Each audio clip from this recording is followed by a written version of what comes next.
Now, a good argument, as we just said, is valid and sound. And I should mention, valid in English has a much wider meaning than it does in the context of philosophy. In the context of philosophy and logic, valid simply means that there's a good connection between the premises and the conclusions. In English, we say, you made a valid point, which is about the same thing as saying your point is correct or your point is true. There's validity to it. It's sort of real. In our context, when we're talking about philosophy, when we are looking at arguments, valid means one thing. There is a good connection between the premises and conclusion. But let's be a little precise. We got a little bit more precise about soundness, and we're just going to be focusing on deductive arguments for now. As we hit them later on, we will talk a little bit about inductive arguments, but not in this segment.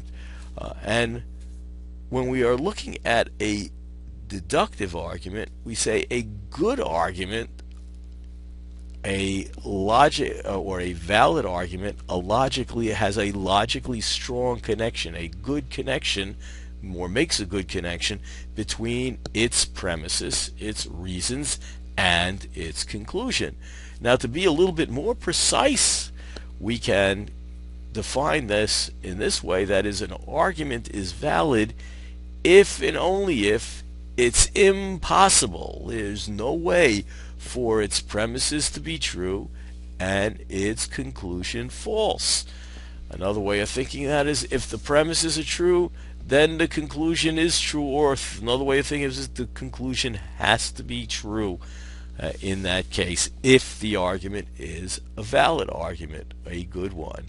And just to review, an argument is a sound argument, a good one, in case two conditions. First of all, it's valid. There's that strong connection between the premises, the reasons, and the conclusion. And second of all of its premises are true. We need to start from reliable premises to get to a reliable or a believable conclusion.